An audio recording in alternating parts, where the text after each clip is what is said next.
E aí, gente boa, tudo bom com vocês? Então, eu quero estar falando sobre um tema hoje que ele é muito, mas muito prático. É um tema que vai falar acerca do nosso comportamento com relação àqueles que não pensam da mesma forma que nós.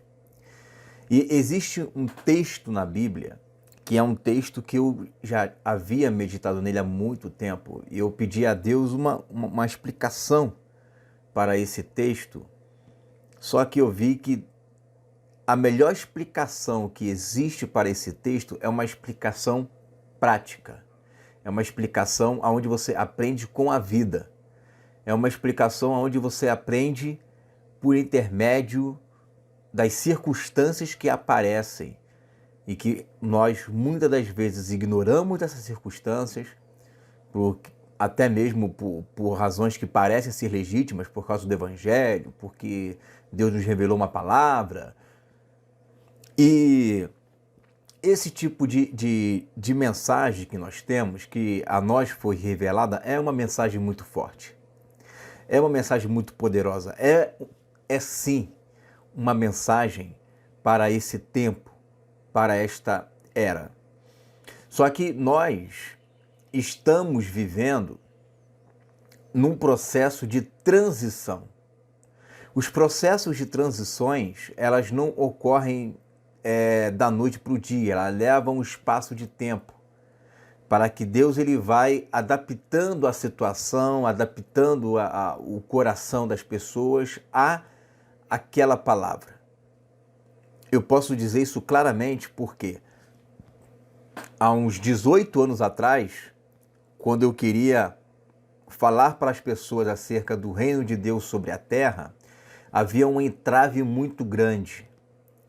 Olha que é só sobre o reino sobre a terra, hein? É só a ponta do iceberg. E havia um entrave muito grande. E eu percebi com alguns outros irmãos que era uma palavra que tinha força, que tinha base, mas que muitos ainda não estavam preparados para poder ouvir. Hoje, quando nós falamos, isso flui e as pessoas ouvem com mais facilidade, aceitam com mais facilidade também.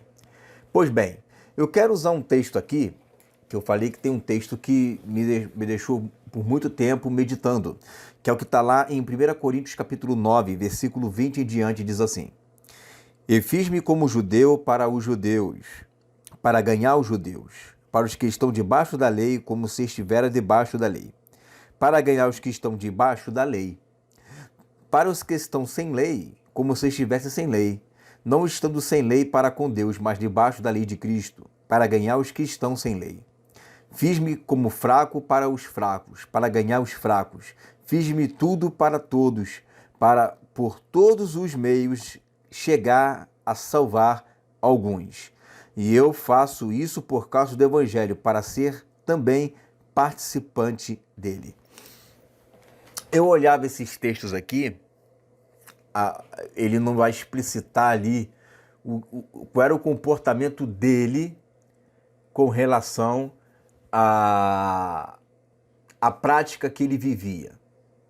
Mas, por exemplo, eu tenho a plena convicção de que Paulo ele se fazia de fraco, mas ele não cometia pecados que pudessem transgredir, porque se ele fizesse isso, estaria bem complicada a situação, né, para explicar uma atitude, uma situação dessa. Mas eu acredito que ele se fazia de fraco, eu acredito que ele se fazia de judeu em situações suportáveis, em situações que poderia abrir mão para que o evangelho chegasse ali. Paulo era totalmente adaptável. Por que ele era adaptável? Porque o mais importante para Paulo é que a verdade do evangelho alcançasse o máximo de pessoas possíveis. Você vê, por exemplo, lá em Romanos capítulo 14, você vai ver que Paulo, ele diz que um crê e come de tudo, outro não crê e come só legumes. O que come de tudo não fala do que come só legumes. E o que come só legumes não fala do que come de tudo. Em outras passagens ele vai dizer que se fosse possível ele jamais iria comer carne de novo para não escandalizar um irmão, né? E ele escreve isso nos ensinando a fazer isso também. O que é isto? Isto é uma atitude de alguém que está disposto a se negar, que está disposto a ser escravizado, como ele fala mesmo, ele deixou a liberdade dele de fora para que o evangelho ficasse livre. Então ele se prende para que o evangelho ficasse livre. Essa foi a opção que Paulo ele teve, né? De não ser aquela pessoa que vive sempre criticando. Ah, você come verdura? Ah, não. Você come verdura, então, cara, você é um camarada muito fraco mesmo, você deve estar bitolado aí, alienado. Não, Paulo, ele não teve essa atitude. Ele não foi um camarada que partiu para frente, para briga. Ele não partia para a briga. Ele se adaptava a coisas que eram suportáveis, a coisas que eram passíveis de se fazer, que não viesse a ferir a palavra. Como, por exemplo, vamos usar de exemplo algumas questões do nosso dia a dia. Como eu falei, isso é uma coisa que a gente aprende na prática. Muitas das vezes nós queremos falar daquilo que nós cremos para as pessoas de uma maneira empolgada, como se fosse um João Batista, pé na porta e tudo mais. Só que nós estamos vivendo em um período de transição. Então não adianta eu querer implicar ou querer sair falando como se fosse um próprio João Batista, porque não é assim que as coisas funcionam. Se você tiver que se fazer de fraco para ganhar o fraco, assim faça. Por exemplo, eu acredito que vou herdar a terra, que não vou morar no céu. Se eu estou vendo que tem uma pessoa que ela está... não, isso também depende muito do tato. Você tem que ter aquele tato, aquela sensibilidade. Você está vendo que a pessoa ainda não está preparada para ouvir uma palavra revelada? Se ela falar assim, puxa vida, nós vamos morar no céu, né?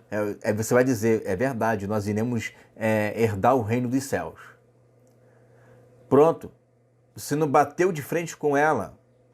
Vai chegar um momento, quando tiver tempo, quando tiver espaço, já que você é uma pessoa que é dada ao ensino, já que você é uma pessoa que gosta de ensinar, já que você é uma pessoa que as pessoas olham para você e veem em você alguém que tem conhecimento, uma hora essa pessoa vai chegar até você. Se, claro, Deus falar para você ir lá e falar essas coisas, porque tem mensagens que, se eu for falar para um grupo de pessoas, além de não entender, ela não se edificar, você pode causar confusão e as pessoas vão acabar ignorando você.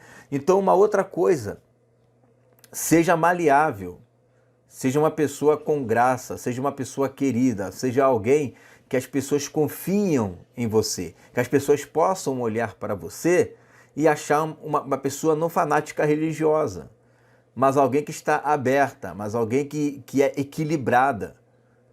E não alguém que só vive criticando as pessoas, só vive criticando a mensagem, só vive chamando a atenção do outro. A pessoa fala um versículo errado, não, esse versículo não é esse, não é esse assim. Ah, não sei o que, não é desse jeito, não, assim, vai se tornar uma pessoa chata.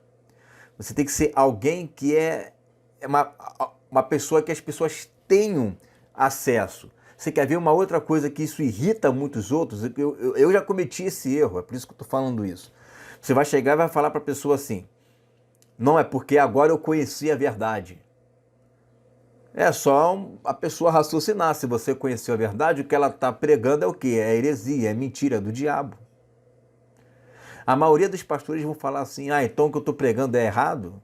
Então o que eu estou pregando é heresia? Então o que eu todas as igrejas são apóstatas? Se você já começou com esse argumento, você não vai poder voltar atrás agora. Agora, tu vai ter que ir adiante, senão vão te chamar de dupla personalidade mental. Então, já que você já entrou nesse assunto, agora tu se vira para se consertar. Agora, olha que interessante, que ao invés de você falar, eu tenho conhecimento da verdade, porque eu sei agora a verdade revelada, ao invés de você chegar e falar assim, porque você não fala? Pô, pelo menos a visão que eu tenho é o que para mim parece a que é mais consistente, dado aos fatos históricos, dados aos textos que eu estou lendo aqui, parece ser a mais plausível. Isto é se fazer de fraco. Não há vergonha nenhuma em fazer assim. Isto é se fazer de fraco. Às vezes a gente quer mostrar tanta segurança que você acaba sendo rude e menosprezando as outras pessoas. Você já sabe o que você crê. Você já sabe o que você tem de conhecimento. Não precisa ser uma pessoa ignorante. Eu sei que muitas vezes a gente fala assim para as pessoas, às vezes até na inocência, mas essa inocência vai desencadear numa sequência de discordâncias que não vai edificar e não vai levar a lugar nenhum. Então, antes de você tentar ganhar alguém, seja amigo dessa pessoa. Ouça muito essa pessoa. Porque quando você ouve muito, essa pessoa fala muito com você, significa que ela confia em você, porque ela já abriu o coração para você. Agora, se você quiser ser o grande profeta, sem nenhum sinal, tu não cura ninguém, você não faz nada, pô. Você quer ser o grande profeta sem milagre? Você só vai arrumar confusão. Porque, querendo ou não, meu chapa, 90% dos nossos irmãos estão dentro de uma congregação.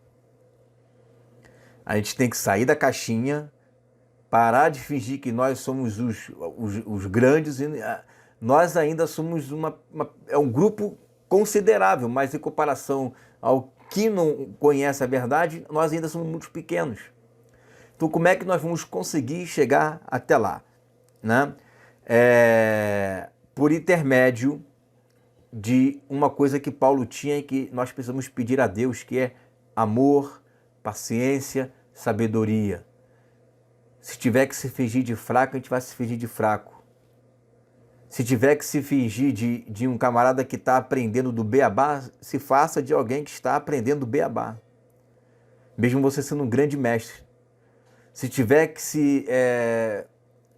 Paulo fala judeus e gregos, né? Então vamos lá. Se tiver que se fazer de congregado, se faça de congregado, né? Se é que você considera isso uma fraqueza.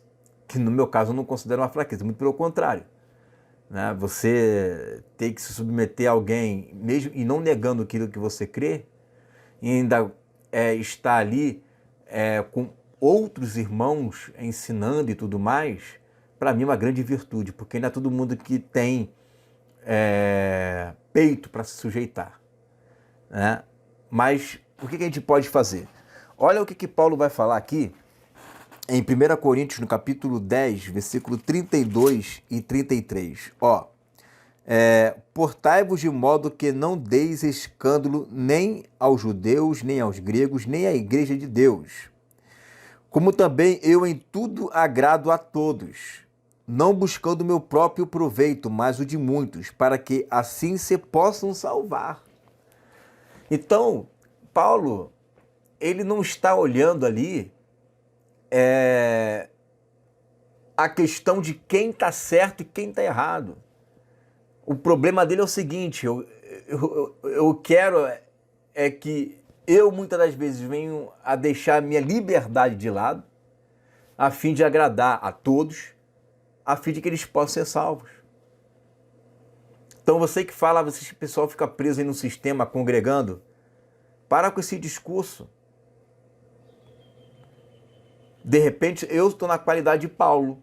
Eu estou querendo me negar, agradar a todos para salvar muita gente. E aí? Né? Então, deixa eu ser fraco. Não é isso? Não é essa a questão? Né? Então, deixa eu ser fraco. Né? Se eu, sendo fraco, estou ganhando a muitos, amém.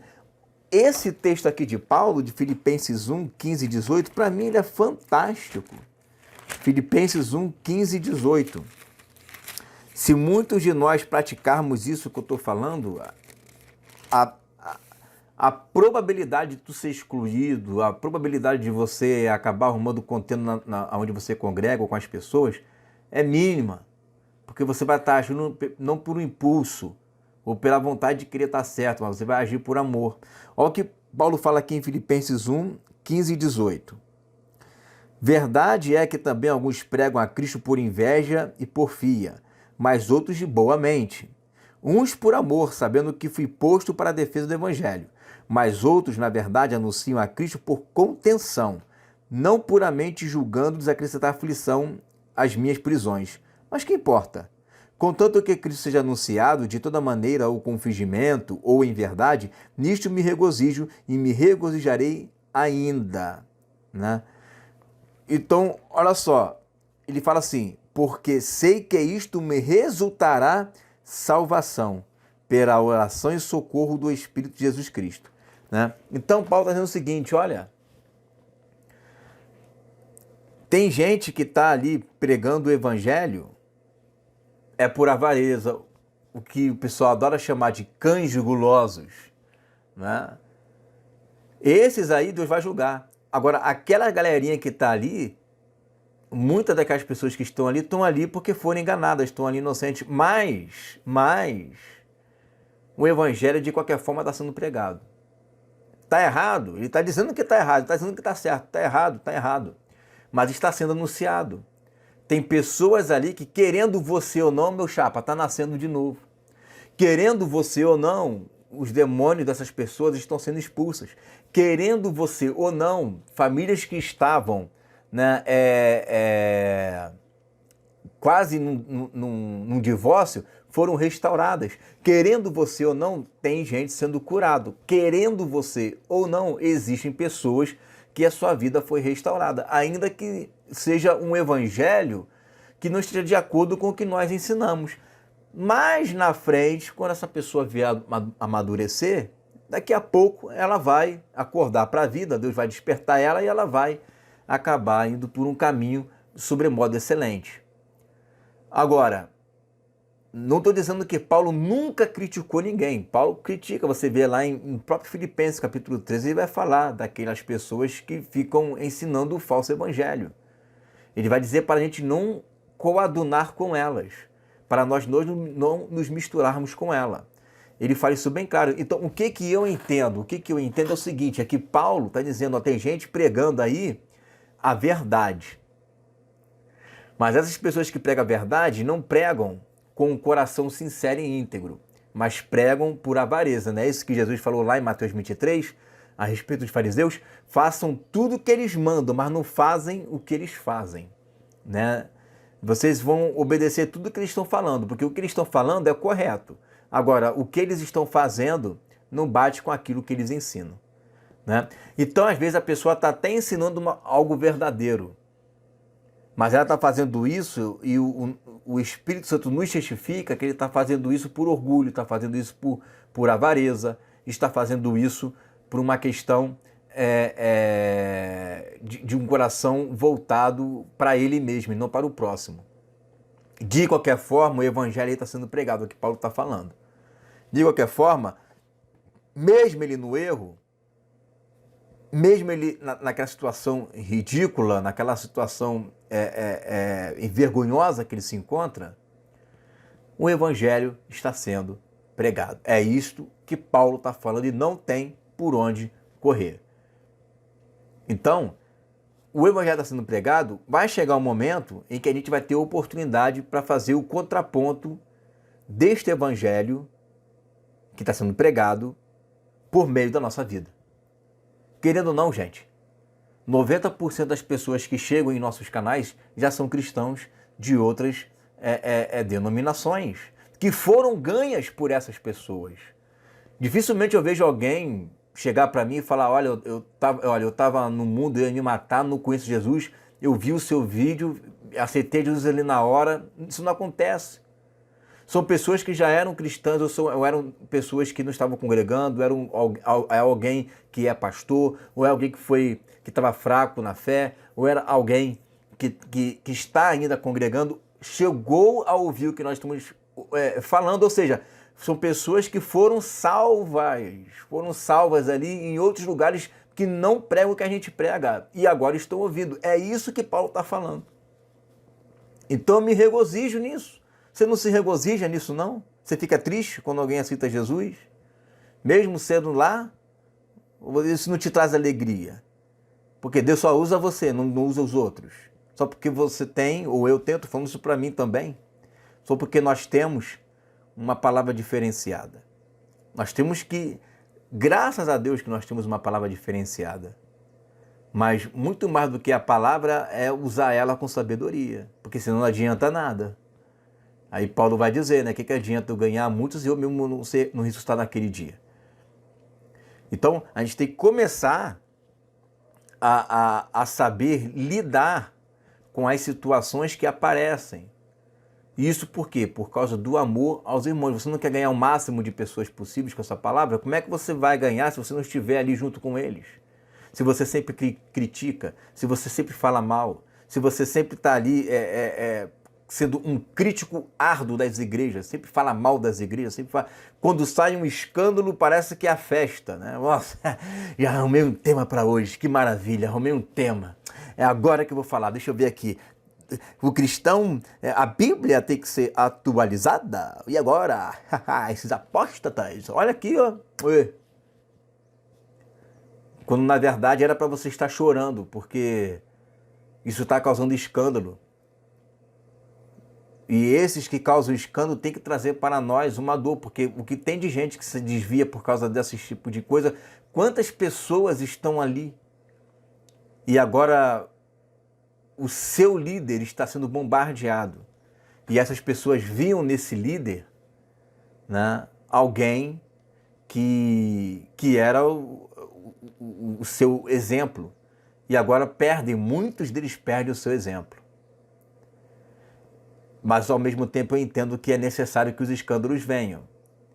Mas isso não é motivo de alegria, de ficar batendo palma, de a gente ficar fazendo marketing sobre isso. Isso não é motivo. Também não é para esconder, mas também não é para fazer como se fosse a festa. Se aproveitar da situação para fazer uma política gospel, né? Para fazer uma bancada, né, de uma situação triste dessa daí. Né? Então, são essas coisas que nós temos que começar a pensar direito. Será que a gente está agindo correto, com sabedoria? Né? Será que o importante é a gente pregar a verdade independente de quem estiver ouvindo, independente de como for? Eu não penso assim. A gente tem que agir com sabedoria, nós temos que agir com paciência, com amor, com longanimidade, com benignidade, com mansidão, com brandura. Não agradar a nós mesmos, mas agradar ao outro, ainda que isso me custe. Não para mim que eu faço isso com alegria, mas para outros, ainda que isso me custe congregar. Eu ainda vou trazer uma mensagem sobre isso, sobre a igreja que congregava no primeiro e segundo século. Tá? Então, ainda que isso me custe isso. Né? Porque a impressão que me dá é quanto mais escândalo, melhor, para que eu possa dizer, está vendo, eu estou certo, se estava errado, o negócio é sair daí mesmo. Gente, isso não é um sentimento que é em Cristo, porque você não está olhando as almas, né? Quantas pessoas saem feridas disso daí, tristes, arrasadas, né? Isso é muito chato, gente. Então vamos amadurecer, vamos pedir a Deus, né, que Ele possa nos cobrir da sua sabedoria, a fim de que a gente venha a conquistar muitas almas por reino de Deus em amor e não fazer inimigos. Não é porque alguém é pré-tribulacionista que ela é meu inimigo da cruz. Ela não é meu inimigo da cruz. Eu sei que às vezes no debate, eu também, e por isso que eu vi debate, que às vezes eu fico nervoso, né? Eu sei que às vezes isso acontece, né? Mas, independente disso, né, a gente precisa amadurecer, nós precisamos crescer, nós precisamos desenvolver esse amor, essa paz, para que o evangelho venha a ser pregado. Então, nunca olhe para si mesmo, né? Nunca fique pensando em si, pensa no outro, ainda que isso venha te escravizar, que é o que Paulo fala, né? Eu estou negando a mim, me prendendo, deixando de ser livre por causa de vocês, para que o evangelho fique livre.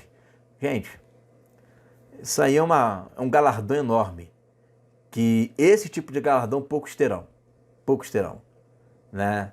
Bom, é isso daí. Fica essa palavra